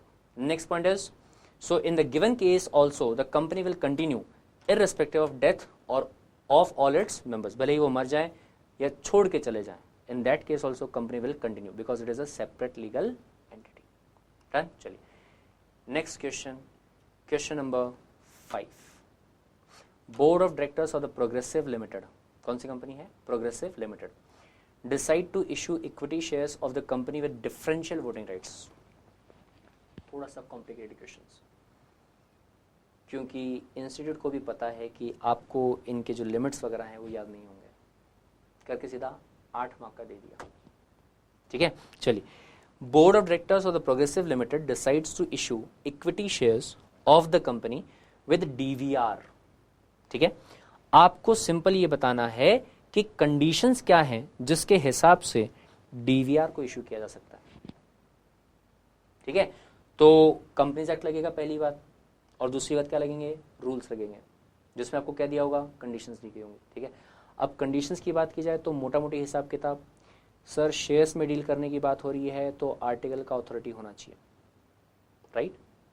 दूसरी बात, पिछले 3 सालों में हमारे पास में डिस्ट्रीब्यूटेबल प्रॉफिट होना चाहिए, right?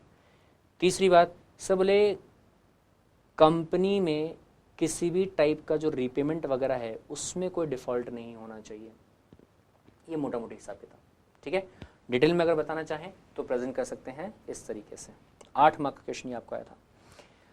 Rule number 4 of the companies share capital and debenture rules 2014 provide करता है कि कोई भी company, no company shall issue equity shares with differential voting rights as to dividend, voting और otherwise unless it complies with the following conditions. Conditions आपको पूरी करनी पड़ेंगी। कौन सी कंडीशन? पहली, आर्टिकल ऑफ एसोसिएशन ऑथराइज करना चाहिए। दूसरी कंडीशन, 3 साल तक, पिछले 3 साल डिस्ट्रीब्यूटेबल प्रॉफिट आपके पास रहना चाहिए। तीसरी कंडीशन, आपको शेयर होल्डर्स का अप्रूवल लेना पड़ेगा by passing the ordinary resolution, ठीक है। चौथी बात, इक्विटी शेयर, ये इंपॉर्टेंट है, equity share with DVR shall not exceed, यानी कि जो डीवीआर वाले शेयर्स रहेंगे वो आपका पोस्ट इश्यू कैपिटल के 26% से ज्यादा का नहीं होना चाहिए, ठीक है। ओके। पांचवी condition, company should not make default in filing annual account and annual return for 3 years. ये सीधे सीधे पॉइंट आपको वहां दिए हुए, मैं सिर्फ आपको रीड आउट करके बता रहा हूं, ठीक है। या फिर डिपॉजिट को रीपे करने में, या उस पर इंटरेस्ट को रीपे करने में, या फिर डिबेंचर्स को या प्रेफरेंस शेयर्स को रिडीम करने में, या फिर उस पर इंटरेस्ट या डिविडेंड को रीपे करने में, या फिर पेमेंट करने में कोई भी डिले नहीं होना चाहिए, डिफॉल्ट नहीं होना चाहिए। या फिर टर्म लोन का रीपेमेंट करने में डिफॉल्ट नहीं होना चाहिए। या फिर किसी बैंक से या फाइनेंशियल इंस्टीट्यूशन से अगर आपने कोई लोन लिया था तो उसका रीपेमेंट करने में कोई डिले नहीं होना चाहिए, उस पर इंटरेस्ट में डिले नहीं होना चाहिए। और अगर डिविडेंड आपने डिक्लेयर कर दिया है और पेमेंट नहीं किया तो भी डीवीआर आप इश्यू नहीं कर सकते, ठीक है। और 6 पॉइंट, सदाबहार पॉइंट, कन्विक्टेड नहीं होने चाहिए, convicted of any offence under SCRA act, FEMA act, companies act etcetera. सारे थोड़ी याद होते हैं, बराबर, बट इतने तो भी आपको कम से कम लिखने चाहिए, ठीक है। तो कौन सा? FEMA act, RBI act, SCRA act और CB एक्ट, इनके हिसाब से आप कन्विक्टेड नहीं होने चाहिए, ठीक है, ड्यूरिंग द लास्ट 3 ईयर्स, पिछले 3 सालों में। तो ये बात आप ध्यान रखेंगे, ये आपका प्रेजेंटेशन होगा। डन। चलिए, next point is B point, यानी कि दूसरा क्वेश्चन, ये डिपॉजिट वाला। इसके ऊपर भी पहले क्वेश्चन था, लेकिन उसमें अपन ने सिर्फ ये बताया था कि अगर एक कंपनी दूसरे कंपनी को पैसा देती है by whatever name called, वो डिपॉजिट नहीं कहलाएगा। यहां आपको पूरी लिस्ट बतानी है 8 मार्क के लिए, ठीक है। क्या क्या है लिस्ट, आप एक बार देख लेंगे प्लीज, गलती से वहां 4 लिखा हुआ है, 8 मार्क का क्वेश्चन था। The term deposit is defined under section 2 sub clause 31, ठीक है। मीनिंग सेम वही वाला जो अपन ने पहले देखा था, देख लेंगे आप। दूसरा है rule number 2 of company acceptance of deposit rule 2014 आपसे कहता है कि deposits does not include any amount received, यहां से पढ़ के बताने वाली बात नहीं, आप खुद पढ़ सकते हैं, ऑलरेडी आपका पढ़ा हुआ है। तीसरा यहां से, चौथा यहां से, ये देखिए 4th वाला point, by a company from any other company, वो वाले क्वेश्चन में दिया हुआ था। 5वां 6th वाला पॉइंट लिखना होगा तो पॉज करके भी आप लिख सकते हैं। 7th वाला पॉइंट, 8th वाला point, 9th, 10th, 11th, 12th, 13th, जितने आपको एग्जाम में याद आए उतने आप लिख सकते हैं। कम से कम 10 तो लिखने ही पड़ेंगे। कितने लिखेंगे? 10, ठीक है। ओके, तो ये सारे पॉइंट्स हैं जो कि आपको वहां पे मेंशन करने होंगे।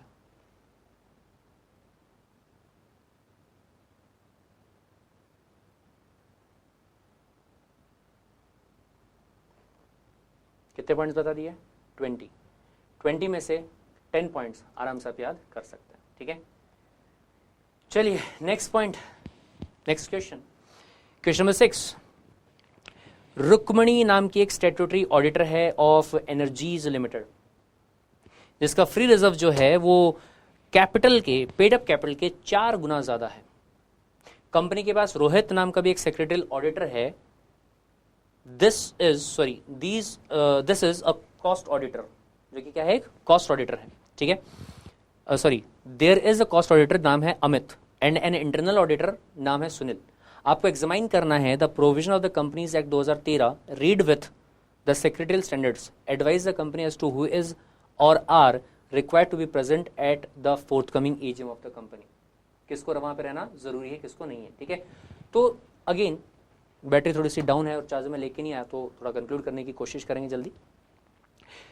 कॉमन सेंस वाली बात, statutory auditor is a person जो कि कंपनी में बताएगा, कंपनी के मेंबर्स को बताएगा कि कंपनी में साल भर में फाइनेंशियल ट्रांजैक्शंस प्रॉपर हुए कि नहीं हुए, ठीक है, ताकि जो मेंबर्स ने अपना पैसा लगाया है उनको एक हिसाब किताब रहे कि हाँ हमारा पैसा सही जगह यूज हो रहा है, तो उसका रहना कंपलसरी है. दूसरा, सेक्रेटरियल ऑडिटर सब बोले जो कंप्लायंसेस को कंफर्म करता है कि कंपनी ने जो कंप्लायंसेस वगैरह है वो प्रॉपर तरीके से किए कि नहीं किए, जो शेयर्स ट्रांसफर होने चाहिए थे वो ट्रांसफर होकर रिकॉर्ड हुए या नहीं हुए, ये सारी बातें वहां पे कंफर्म करनी जरूरी है, बराबर. तो उसका भी रहना वहां पे इंपॉर्टेंट हो सकता है. लेकिन अगर मैं कॉस्ट ऑडिटर की बात करूं तो इंपॉर्टेंट पॉइंट, सेक्शन नंबर 148 के हिसाब से सेंट्रल गवर्नमेंट नोटिफाई करता है कि ये वाली कंपनी को कॉस्ट ऑडिटर अपॉइंट करना जरूरी है और कॉस्ट ऑडिट करवाना जरूरी है, ठीक है. कोई स्पेसिफिक सर्विस वाली कंपनी अगर रही तो, या फिर कोई स्टील मैन्युफैक्चरिंग कंपनी है, उनके लिए नोटिफाई कर सकता है. और कॉस्ट ऑडिट होता है ये पता करने के लिए कि जो खर्चा है, बराबर, वो सही तरीके का है या नहीं है. कॉस्टिंग की बात की जा रही है and it is a confidential thing.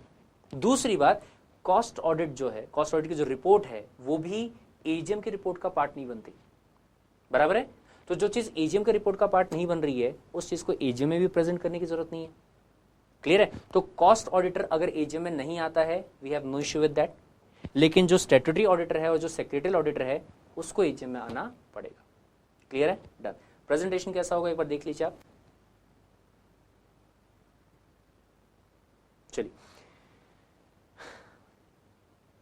इस तरीके से रहेगा जिसमें कि statutory auditor and secretary auditor required to be present at the AGM as invitees. Important point ये आपको मेंशन करना होगा, इनवाइटीज के तौर पे आप वहां पे रहेंगे, ठीक है. Okay. As they are required to make audit of the accounts and compliances of laws respectively and have to report to the company in the general meeting, ठीक है, डन.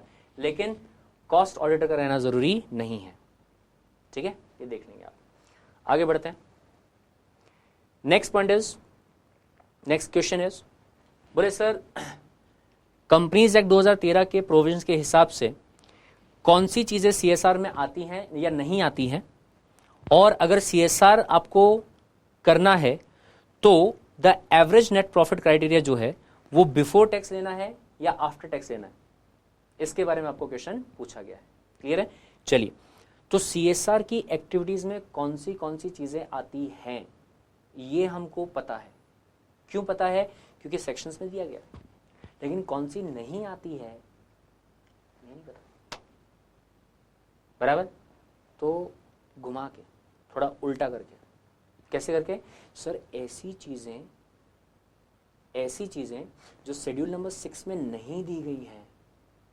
कहां नहीं दी गई? शेड्यूल नंबर 6 में नहीं दी गई, वो वाली चीजें सीएसआर में नहीं आएंगी. समझा? डन.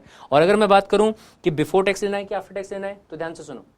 सब बोले कहा गया है कि CSR is payable on the average of net profit, बराबर. एवरेज नेट प्रॉफिट पर आपको पे करना पड़ेगा 2%. कितना परसेंट? 2%. और जो प्रॉफिट कैलकुलेट किया जाएगा वो सेक्शन 198 के हिसाब से कैलकुलेट होगा. किसके हिसाब से? सेक्शन 198 के हिसाब से. अब ना तो पॉइंट इसके, अगर वो सेक्शन 198 के हिसाब से कैलकुलेट होगा तो सेक्शन 198 में नेट प्रॉफिट पे पहुंचने के पहले कुछ डिडक्शंस दिए गए हैं जिसमें कि टैक्स को भी डिडक्ट किया जाएगा. तो it will be after tax. Clear है. प्रेजेंटेशन कैसा होगा देखेंगे आप. Schedule number 7, sorry not 6. तो this will be your presentation, देख लीजिएगा. Next point, question number C कहता है 5 board meetings were held in Asha Limited during the period from January to June. Jain से लेके जून तक 5 बोर्ड मीटिंग हो गई है in the calendar year 2016. Rajiv नाम का एक एडिशनल डायरेक्टर है, ध्यान देंगे एडिशनल वाला है, ऑल्टरनेट वाला नहीं है, attended none of these meetings, कोई भी मीटिंग में नहीं बैठा, जनवरी से लेकर जून तक एक भी मीटिंग में नहीं बैठा। For the first 2 meetings he sought leave, पहली 2 मीटिंग में छुट्टी लेके गया, leave the absence from the board but did not inform the board for remaining 3 meetings. Examine करना है the provision of companies act 2013, decide whether he is disqualified to act as a director और not. Answer रहेगा no sir, he is not disqualified to act as a director. सो बोले क्यों ऐसा, ध्यान से सुनेंगे। सेक्शन नंबर 167, कौन सा? सेक्शन नंबर 167, जिसमें कि आपको प्रोवाइड किया गया है सीधी सीधी बात कि अगर कोई एक डायरेक्टर एक फाइनेंशियल ईयर के 12 महीने में किसी एक भी बोर्ड मीटिंग में पर्सनली प्रेजेंट नहीं है, या वीडियो कॉन्फ्रेंस पे प्रेजेंट नहीं है, या फिर ऑडियो विजुअल प्रेस्क्राइब्ड वाले उनमें अगर प्रेजेंट नहीं है, तो ऐसे केस में वो बंदा डिस्क्वालीफाई हो जाएगा। लेकिन अगर कोई बंदा पूरे फाइनेंशियल ईयर, कौन सा ईयर? फाइनेंशियल, कैलेंडर ईयर नहीं, फाइनेंशियल ईयर में जितनी भी मीटिंग हो रही है अगर उसमें प्रेजेंट नहीं है, एक में भी प्रेजेंट नहीं था, then he will be disqualified. समझा पॉइंट? तो प्रेजेंटेशन कैसा होगा देख लेंगे आप फटाक से। No, he will not be disqualified to act as a director because section number 167 कहता है कि जो भी मीटिंग हुई है 12 महीने में पर्सनली उसको प्रेजेंट होना है, इधर बोर्ड मीटिंग में या फिर ऑडियो विजुअल मीटिंग में। ठीक है, हेंस फिजिकल और electric presence of the original director is required at least in 1 board meeting, कम से कम एक बोर्ड मीटिंग में रहना चाहिए। ठीक है, during the period of 12 months in financial year, कौन सा year? Financial year, even when alternate director is appointed in place of original director. यहां ध्यान देंगे क्वेश्चन में एडिशनल डायरेक्टर दिया हुआ है, ऑल्टरनेट की बात नहीं की गई। ठीक है, चलिए कंक्लूड कैसे करेंगे। In the question the term is given in the calendar year, not in the financial year.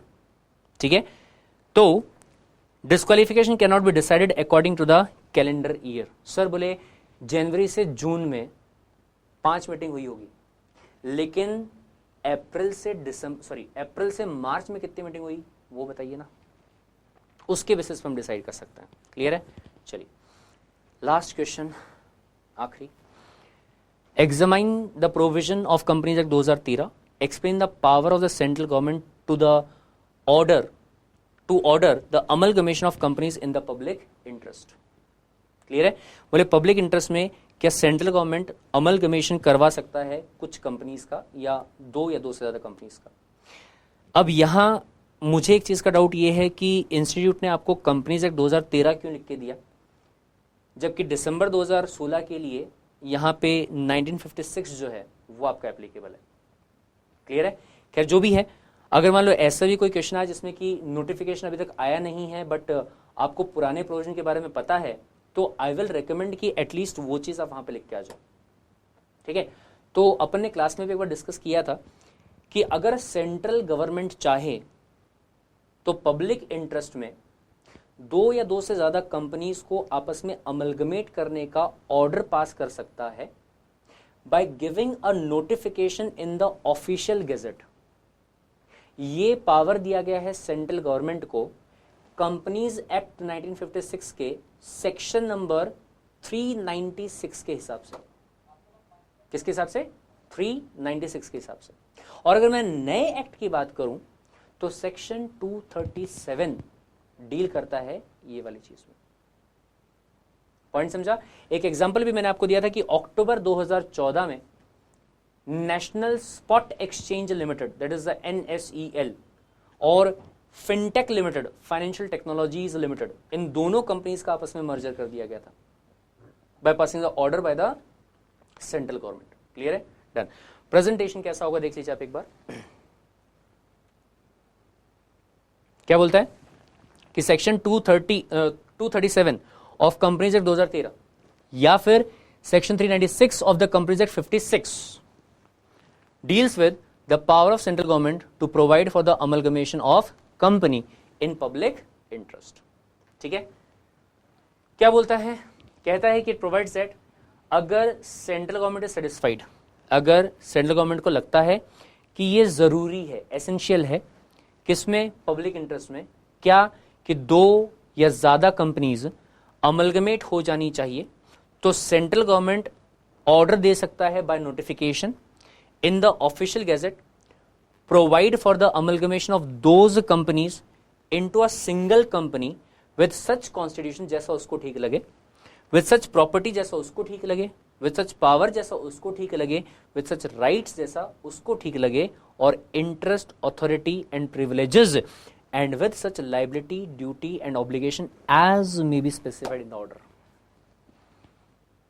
मतलब क्या है सर? दो कंपनीज हैं, एक कंपनी है जो घपले पे घपले किए जा रही है, और उसी की दूसरी ग्रुप कंपनी है जो सभ्य बन के बैठी है, मैं कुछ नहीं कर रहा, बराबर। लेकिन गवर्नमेंट को बाद में पता चला कि ये वाली कंपनी उस कंपनी के कंधे पे बंदूक रख के चला रही है, बराबर। तो ऐसे केस में ये दोनों कंपनीज को मर्ज करने की बात कर दी जाएगी, और जब इन दोनों कंपनीज को मर्ज करने की बात की जाएगी तो कहा गया है कॉन्स्टिट्यूशन क्या रहेगा, यानी कि नई कंपनी का बेस क्या रहेगा, लाइबिलिटीज क्या होंगी, प्रिविलेजेस क्या होंगे, सब चीजें गवर्नमेंट बताएगा। उस कंपनी की लाइबिलिटीज तुम्हारी कंपनी की लाइबिलिटीज बन जाएंगी, बन सकती है अगर गवर्नमेंट बोले तो। समझा? डन। चलिए, सो रिसेंट केस एक था of such order is amalgamation announced by central government between NSEL, that is the National Spot Exchange Limited, and Fintech Limited in October 2014। ठीक है, रिसेंट अगर आप कोई चीज़ वहाँ पे साइट करके आते हैं तो उससे भी आपका जो एक इम्प्रेशन है वो काफ़ी अच्छा गिरता है, तो इट इज़ बेटर कि आप वो चीज़ करके आए। क्लियर है? So done.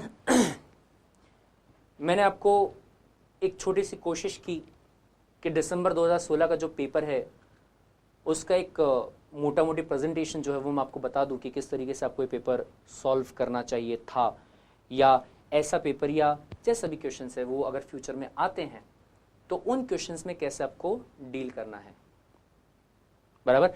आई होप कि इस चीज़ से आपको कुछ वैल्यूडेशन हुआ होगा, आपको समझ में आया होगा कि आपको कैसे प्रेजेंटेशन करना है, किन किन बातों का ध्यान रखना है, ड्राफ्टिंग आपको किस तरीके से करनी है। अब ये मत बोलिएगा कि सर ड्राफ्टिंग जो है वो कंपनी लॉ का पार्ट नहीं है, it is a part of company law and you need to be expert. आप ये चीज़ बोल के कि सर ये हमें नहीं आया है पिछले एग्जाम्स में या कभी आने वाला नहीं है, ये चीज़ बोल के आप छुटकारा नहीं पा सकते। एक चीज़ मैं आपको सीधे सीधे बता देता हूँ कि मेहनत आपको करनी पड़ेगी। आप चाहो तो एग्जीक्यूटिव में कर लो, और अगर आप चाहो तो प्रोफेशनल में कर लेना, लेकिन अगर आपको CS की डिग्री चाहिए तो मेहनत करनी पड़ेगी। आप ये नहीं बोल सकते कि मैं ये वाला चैप्टर नहीं पढ़ के जाता या फिर मैं ये वाले प्रोविजंस पढ़ के नहीं जाता या ऐसा कुछ भी। दूसरी बात, CS is a tough course but it is not that tough course अगर ईमानदारी से पढ़ाई करो तो। अगर आप ये बोलो कि नहीं सर मेरे पास में पढ़ने का टाइम नहीं है, मैं उतना पढ़ाई कर नहीं सकता हूँ, या फिर मेरे को मस्ती भी करनी है, पढ़ाई भी करनी है, तो इन दैट केस CS पास करना थोड़ा सा आपके लिए कॉम्प्लिकेटेड हो जाएगा। ये मेरा मैं पर्सनल एक्सपीरियंस आपके साथ में शेयर कर रहा हूँ, ठीक है। तो अगर आपने एग्जीक्यूटिव में पूरा प्रॉपर मेहनत नहीं किया तो शायद हो सकता है कि भगवान की दुआओं से और नहीं भगवान की दया से और दोस्तों की दुआओं से आप पास हो जाए, लेकिन प्रोफेशनल लटक जाएगा, ठीक है। सो यहाँ पे हम एंड करते हैं। Thanks a lot. अगली बार जब भी पेपर वगैरह कुछ आएगा या कुछ और रहा तो I will upload the video. Till then